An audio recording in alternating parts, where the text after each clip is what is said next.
வணக்கங்க. இந்த வீடியோவில் நம்ம பார்க்க போகிற டாபிக் வந்து கிரகங்களின் இருப்பிடம், அதை தான் பார்க்க போகிறோம். இதுக்கு முந்தின வீடியோவில் வந்து ராசிகளின் ஊர்கள், ராசிகளின் இருப்பிடம் அதெல்லாம் பார்த்தோம். கிரகங்கள் குறிக்கக்கூடிய இருப்பிடம் தெரிஞ்சது அப்படின்னா, எந்த இடத்துல அவன் பொருள் தேடி இருக்கான் அல்லது எந்த இடத்துல பொருள் காணாமல் போயிருக்கு, யார் வந்து அந்த பொருள் அந்த இடத்துலேருந்து தேடிட்டு போனான் அப்படிங்கிறத கண்டுபிடிக்கிறதுக்கு இது பயன்படும். இதில் வந்து நிறைய காரத்துவங்கள் கொடுக்கப்பட்டதில் நான் வந்து கொஞ்சம் தான் வந்து இதில் கொடுத்துருக்கேன். இது கொடுத்தா போயிட்டே இருக்கும். அதனால் வந்து முக்கியமானது அந்த மூல நூலில் கொடுக்கப்பட்டதை மேலே கொடுத்துருக்கேன். அதே மாதிரி இப்போ நடைமுறைக்கு ஒத்து வரக்கூடிய விஷயத்தை வந்து நான் கீழே கொடுத்துருக்கேன். இப்போ சூரியன் அப்படிங்கிற கிரகம் வந்து எந்த இடத்த குறிக்கும் அப்படின்னா, சாப்பிடக்கூடிய இடத்த குறிக்கும், பூஜை அறையை குறிக்கும். சந்திரன் அப்படிங்கிறது காடிச்சால் அப்படின்னு கொடுக்கப்பட்டிருக்கு. அப்படின்னு என்ன அர்த்தம் அப்படின்னா, புளிச்ச தண்ணி சேமிச்சிருக்கோம் மண்பானை பேர் தான் வந்து காடிச்சால் அப்படின்னு போட்டிருக்கு. அதாவது நீருக்கு அடியில் ஏதாவது பொருள் காணாமல் போயிருக்கு. இப்போ உதாரணத்துக்கு ஏதோ ஒரு பொருளை தூக்கி வாட்டர் டேங்க்கில் போட்டாங்க அப்படின்னு வச்சுக்கோங்களேன், அது உங்களால் கண்டுபிடிக்க முடியாது. அப்போ இந்த நீருக்கு அடியில் இருக்கக்கூடிய விஷயங்களை கண்டுபிடிக்கிறதுக்கு இந்த சந்திரன் பயன்படுது. வாட்டர் டேங்க்கு அதாவது வந்து அந்த காலத்தில் வந்து காடிச்சால் அப்படின்னு சொல்கிறாங்க, புளிச்ச நீர் சேமிக்கும் பானை அப்படின்ட்டு. இந்த காலத்தில் அதெல்லாம் இருக்காது. அப்போ நம்ம எப்படி எடுத்துக்கணும் அப்படின்னா, வாட்டர் டேங்க் அப்படின்னு எடுத்துக்கலாம். வாட்டர் டேங்க்கில் ஒரு பொருள் எடுத்து நகையோ ஏதோ ஒன்று வந்து வாட்டர் டேங்கில் போட்டாங்கன்னா எப்படி கண்டுபிடிப்பீங்க? அதை வந்து சந்திரன் காட்டுச்சு அப்படின்னா, வாட்டர் டேங்க்கு உள்ள நீருக்கு அடியில் அந்த பொருள் இருக்குது அப்படின்னு கண்டுபிடிக்கலாம். அப்போ காலதேச வர்த்தமானத்துக்கு ஏற்ற மாதிரி இதை வந்து நீங்கள் எடுத்துக்கணும் அப்படின்னு சொல்கிறேன் நான். இதுவே வந்து ஒரு டேங்க் இருக்குது. அது வாட்டர் டேங்க் வந்து மாடிக்கு மேலேயும் இருக்கலாம், அல்லது அண்டர் கிரவுண்ட்லேயும் டேங்க் இருக்கும். அதுலேயும் அவங்க வந்து போடுறதுக்கு வாய்ப்பு இருக்குது. அப்போ அந்த மாதிரி இடங்களை வந்து கண்டுபிடிக்கிறதுக்கு சந்திரன் அப்படின்னு ஒரு கிரகம் சுட்டி காட்டுச்சு அப்படின்னா, அந்த மாதிரி இடத்துல அந்த பொருள் காணாமல் போயிருக்கோம் அப்படின்னு நம்ம எடுத்துக்கலாம். செவ்வாய் அப்படிங்கிறது குடுவை அப்படின்னு சொல்லப்படுது. அதாவது ஜக்கு அப்படின்னு சொல்லலாம். ஜக்கில் இருக்கக்கூடிய விஷயங்கள் வந்து குடுவைன்னு சொல்கிறோம். அதே மாதிரி வந்து நிலத்துக்கு அடியில் உள்ளது, பூமிக்கு அடியில் வந்து ஒரு பொருள் புதைக்கப்பட்டிருக்கோம் அப்படிங்கிறது செவ்வாயை வச்சு நம்ம கண்டுபிடிக்கலாம்.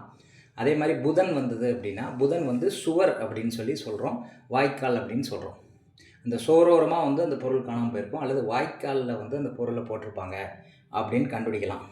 குரு வந்தது அப்படின்னா மிடா அப்படின்னு சொல்கிறாங்க. மிடா அப்படின்னா பெரிய வாய் அகன்ற பாத்திரம், ஒரு பெரிய பாத்திரம், அதில் வந்து அந்த பொருள் இருக்கும் அப்படின்னு சொல்லலாம். அல்லது பூஜை அறையில் அந்த பொருள் காணாமல் போயிருக்கும் அப்படின்னு சொல்லலாம்.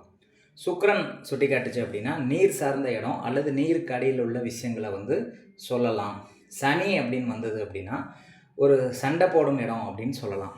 சண்டை போடும் இடம் அப்படின்னா இந்த நடைமுறையில் வந்து எங்கே சண்டை போடுவாங்க, அதாவது இராணுவ வீரர்கள் தான் சண்டை போடுவாங்க. இப்போ ரீசெண்டாக சண்டை இருக்கக்கூடிய இடம் அப்படின்னு நம்ம கரெக்டாக சொல்ல முடியாது. அதனால் எக்ஸசைஸ் பண்ணுற இடத்த வந்து நம்ம சண்டை போடும் இடம் அப்படின்னு சொல்லி எடுத்துக்கலாம். அதாவது மக்கள் கூடணும், அந்த இடத்துல சண்டை வரணும், அந்த மாதிரி இடத்த வந்து சொல்லுது. அடுத்து வந்து அடுப்பு பகுதி, அடுப்பு சார்ந்த இடத்துல வந்து அது இருக்கும் பொருள் அப்படின்னு சொல்லலாம். சனி சுட்டி காட்டுச்சுன்னா பாம்பு அப்படின்னு வச்சுக்கோங்களேன். அது வந்து நம்ம என்ன சொல்கிறோம், புற்றுள்ள இடம், மரப்பொந்து, அதே மாதிரி வலை, அதே மாதிரி வந்து பழைய பாத்திரம் இருக்கக்கூடிய இடத்துல வந்து அந்த பொருள் காணாமல் போயிருக்கோம் அப்படின்னு நம்ம சொல்லலாம். இது பழங்கால விஷயத்தை வந்து நம்ம நடைமுறைக்கு ஏற்ற மாதிரி நம்ம வந்து மாற்றி வந்து செயல்படுத்தி பார்க்கணும். அடுத்து இதே மாதிரி 2வது கிரகங்களின் காரத்துவமும் நான் வந்து கொடுத்துருக்கேன். இதுவும் வந்து மூல நூலில் பாதி கொடுக்கப்பட்டிருக்கு.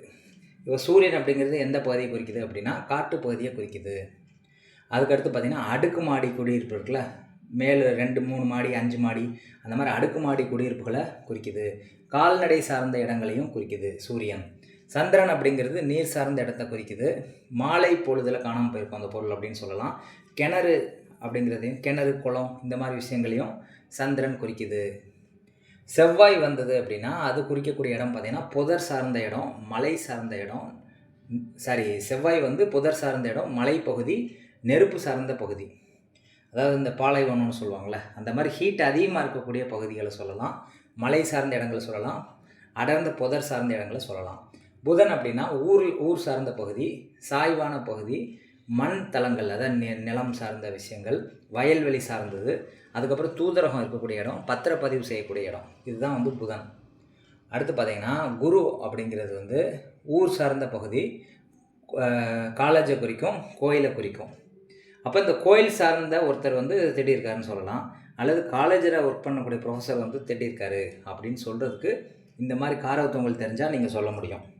இப்போ புதன் அப்படின்னா தூதரகம் அப்படின்னு சொல்லுவோம்ல, எம்பசியில் வேலை பார்க்குறவர், பத்திரப்பதிவு ஆஃபீஸில் வேலை பார்க்குறவர், கணக்கு டீச்சராக இருக்கிறவங்க, இந்த மாதிரி ஸ்கூல் சார்ந்த விஷயங்கள் இருக்கிறவங்க, பேங்க் சார்ந்த எம்ப்ளாயீஸு, இவங்க தான் இதில் வந்து சம்மந்தப்பட்டிருப்பாங்க அப்படிங்கிறத கண்டுபிடிக்கிறதுக்கு புதன் வந்தால் இந்த மாதிரி சொல்லணும். சுக்கிரன் வந்தால் நீர்நிலை சார்ந்த பகுதி, அதே மாதிரி சொகுசு விடுதிகள், அதே மாதிரி பூந்தோட்டம், மலர் பூந்தோட்டம், அதுக்கப்புறம் மாலை பொழுது, அதுக்கப்புறம் அலங்காரம் செய்யும் பியூட்டி பார்லர், இது எல்லாமே சுக்கிரன் சார்ந்த இடங்கள் தான். சனி வந்து ஊர் எல்லை பகுதின்னு சொல்லலாம். அண்டர் கிரவுண்ட் இருக்கக்கூடிய கடைகள், அண்டர் கிரவுண்ட் சார்ந்த இடங்கள் சொல்லலாம். பயன்படாத தரிசு நிலத்தை வந்து சனி சொல்லும். தொழிற்சாலைகளை சொல்லும். துணி துவைக்கும் இடம், அழுக்க க்ளீன் பண்ணக்கூடிய துணி துவைக்கும் இடத்தை நம்ம சொல்லலாம். பாம்பு அப்படின்னு வந்து சுட்டி காட்டுச்சு அப்படின்னா இரவு நேரத்தில் அது காணாமல் போயிருக்குன்னு சொல்லலாம். அண்டர் கிரவுண்டு பகுதியில் அது காணாமல் போயிருக்குன்னு சொல்லலாம். பிளாஸ்டிக் பொருள்கள், புதர் சார்ந்த இடம், வில்லங்கமான இடம், நிலம், அதே மாதிரி வந்து வாடகை வீடு, குத்தகைக்கு எடுத்துருக்கக்கூடிய நிலம், இதெல்லாமே வந்து பாம்பு சொல்லுது. இப்படி வந்து கிரகங்கள் சார்ந்த இடங்களை வந்து நம்ம பார்த்தோம். இன்னும் நிறைய காரத்துவங்கள் இருக்குது, 1000க்கும் மேற்பட்ட காரத்துவங்கள் இருக்குது. அது எல்லாத்தையும் நம்ம போட முடியாதுங்கிறதுனால மெயினாக வந்து குறிப்பிடப்பட்ட காரத்துவங்களை இங்கே போட்டிருக்கேன். இதே மாதிரி பார்த்திங்க அப்படின்னா நட்சத்திரத்துக்கும் இதே மாதிரி இருப்பிடங்கள் கொடுக்கப்பட்டிருக்கு. நட்சத்திரத்துக்கும் உடல் உறுப்புகள், கிரகங்களுக்கும் உடல் உறுப்புகள், ராசிகளுக்கும் உடல் உறுப்புகள், சுவைகள், ராசி நட்சத்திரம் கிரகங்களுக்கு சுவைகள், அதுக்கப்புறம் பார்த்திங்கன்னா பறவைகள் குறிக்கக்கூடியது, நட்சத்திரம் குறிக்கக்கூடிய பறவைகள், கிரகங்கள் குறிக்கக்கூடிய பறவைகள், அதே மாதிரி வந்து நட்சத்திரம் குறிக்கக்கூடிய விலங்குகள், கிரகங்கள் குறிக்கக்கூடிய விலங்குகள், அதே மாதிரி பார்த்திங்கன்னா வேறு என்ன இருக்குது, அந்த ரத்தினங்கள், கிரகங்கள் குறிக்கக்கூடிய ரத்தினங்கள், ராசிகளின் சரம் ஸ்திரோபயம், கிரகங்களின் சரம் ஸ்திரோபயம், நட்சத்திரங்களின் சரம் ஸ்திரோபயம், தாது மூலம் ஜீவன், இது குறிக்கக்கூடிய நட்சத்திரம் கிரகம் அது சொல்லலாம். அதுக்கப்புறம் பார்த்திங்க அப்படின்னா வேறு என்ன இருக்குது, இந்த மாதிரி வந்து நிறைய விஷயங்கள் இருக்குது. இப்போது வந்து விலங்குகள் தொலைஞ்சு போச்சு அப்படின்னா அந்த விலங்குகளை கண்டுபிடிக்கிறதுக்கும் காரகத்துவங்கள் வந்து கொடுக்கப்பட்டிருக்கு. அதாவது வந்து இந்த விலங்கு வந்து கொம்புள்ள விலங்கா, கொம்பு வந்து வளைந்த கொம்புள்ள விலங்கா, அது சொல்ல முடியும். அதே மாதிரி கிரகங்களின் தூரம், ராசிகளின் தூரம், ஒரு பொருள் எடுத்துக்கான எவ்வளோ தூரத்தில் அந்த பொருள் வந்து காணாமல் போயிருக்கும், எவ்வளோ தூரத்தில் திருடு போயிருக்கும் அப்படின்னு கண்டுபிடிக்கிறதுக்கு அந்த தூரத்தை வந்து காதம் அப்படின்னு சொல்கிறாங்க. அதை வச்சு அந்த தூர அளவு வந்து நம்ம சொல்ல முடியும். இந்த மாதிரி வந்து நிறைய விஷயங்கள் வந்துக்கிட்டே இருக்குது. அதை நம்ம சொல்ல காரத்துவங்கள் போட்டாலே இன்னொரு 25 வீடியோ போகும்னு நினைக்கிறேன் நான். அது எல்லாத்தையும் தெரிஞ்சதுக்கப்புறம் நீங்கள் வந்து ஜாமக்கோல் வசனத்தை வந்து கற்றுக்கும்போது உங்களுக்கு ஒரு தெளிவான கிளாரிட்டி கிடைக்கும். உங்களுக்கு வந்து கன்ஃபியூஷன் அப்படிங்கிறதே வராது. ஃப்யூச்சரில் வந்து உங்களுக்கு எதாவது டவுட் வந்தால் கூட இந்த காரத்துவங்களை வந்து என்னுடைய வீடியோஸ் பார்த்து நீங்கள் கற்றுக்கலாம். அல்லது நோட் எடுத்து இந்த காரத்துவங்கள் ஃபுல்லாக எழுதி வச்சுக்கோங்க, உங்களுக்கு நிச்சயமாக பயன்படும். காரத்துவங்கள் நிறைய தெரிஞ்சது அப்படின்னா உங்களால் வந்து எந்த கேள்வி கேட்டாலும் பதில் சொல்ல முடியும் அப்படிங்கிறது தான் அதில் முக்கியமான விஷயம். அதே மாதிரி வந்து காணாமல் போனது வந்து பறவையாக இருக்கலாம், விலங்காக இருக்கலாம், ஊர்வனை இருக்கலாம். அதாவது ஊர்வனை, சுழல்வனை, பரப்பனை, நிற்பனை, நடப்பனை, இந்த மாதிரி நிறையா இருக்குது. அது எல்லாத்துக்குமே காரத்துவங்கள் வந்து கொடுக்கப்பட்டிருக்கு.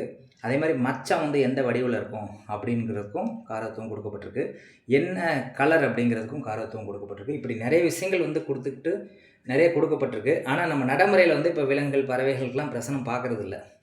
அது போனால் போதுன்னு விட்டுறோம். நம்ம மெயினாக பார்க்குறது வந்து அதாவது என்ன சொல்கிறது, தொழிலுக்காக நம்ம பார்க்குறோம்.